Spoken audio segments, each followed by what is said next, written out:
Amnesia's falling. I'm trying to get out of the paddock. Could you go? Kimmy's coming up to help you. Right. Another one. Yeah. Gold.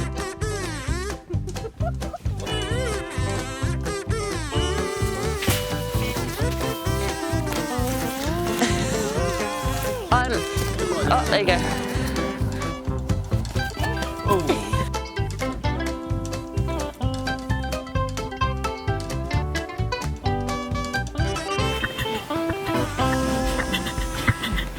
So I've been here for 4.5 years, so it's my 5th season. This is my 3rd season running the foaling unit.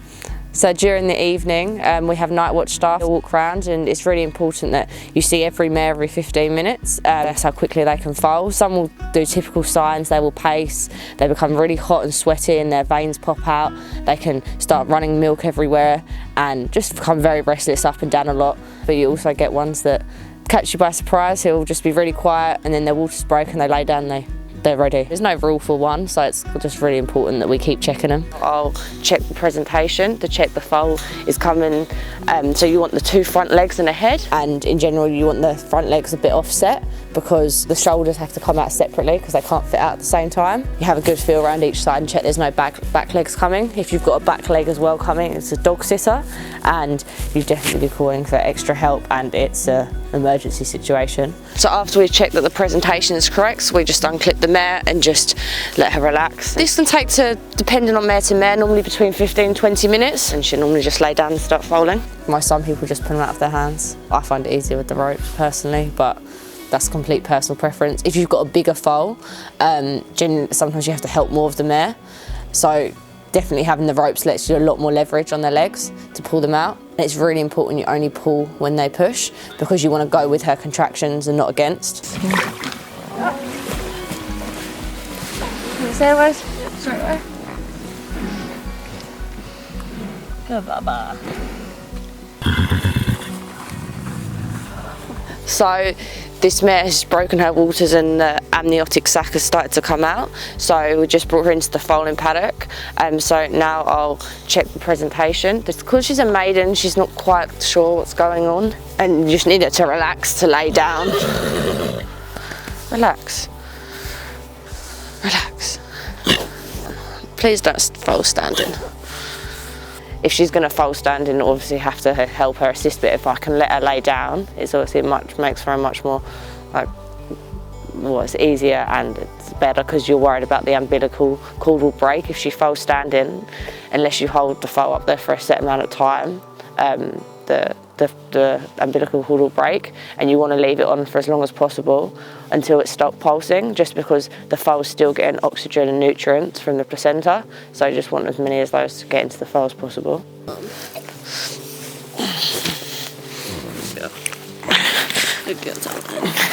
Right, you got it? Yeah. Got it? Thank you, darling. Okay, put it down, put it down. So as soon as the foal's up, you sit up in sternal position, clear the airways so that it allows their breathing, and you open the legs wide, that allows the diaphragm to open, their lungs to expand. And just give them a shake and sort of wake them up.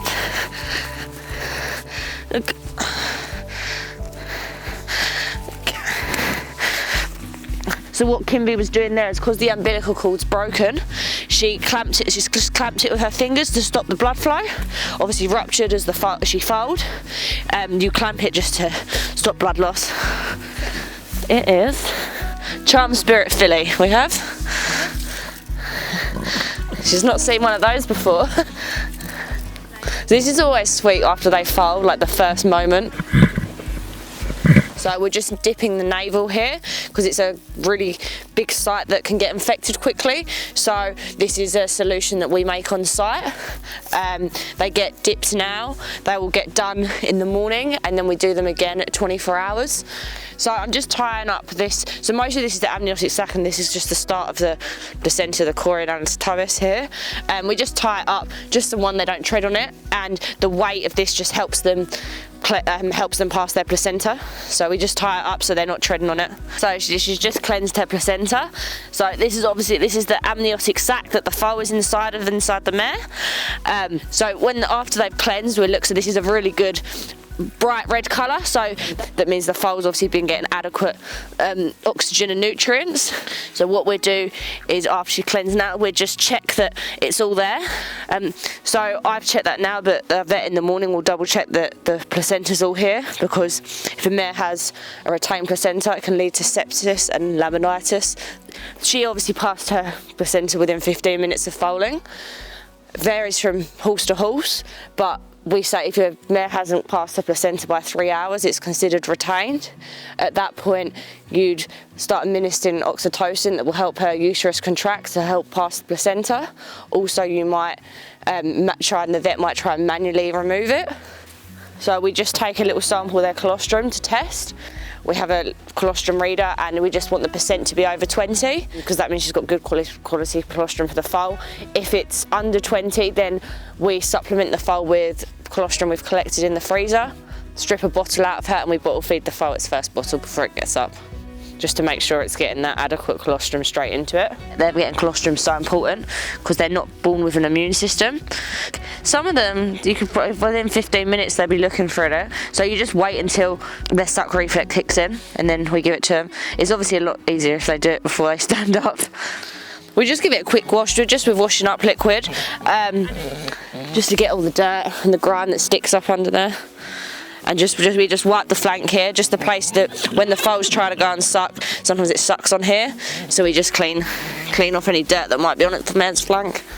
So they normally stay with me in the foaling area until they're about 10 days old. You're just seeing them grow, like how quickly they get up. Like they're out, and you think within an hour, like some of them 10 minutes, they're up and they're walking around, and I think it's amazing. They change so quickly. Like within a week to 10 days, you'll think, oh, it might be small, a little bit like weak, and you're like, oh.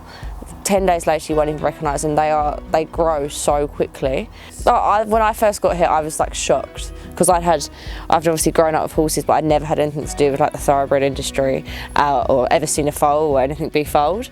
And it was a reality shock, but it's so now I just love it. When they're probably 12 or 13 hours old, I love coming in and seeing them, because that's when they've got their little personalities have started coming out, and they're just amazing. They come out.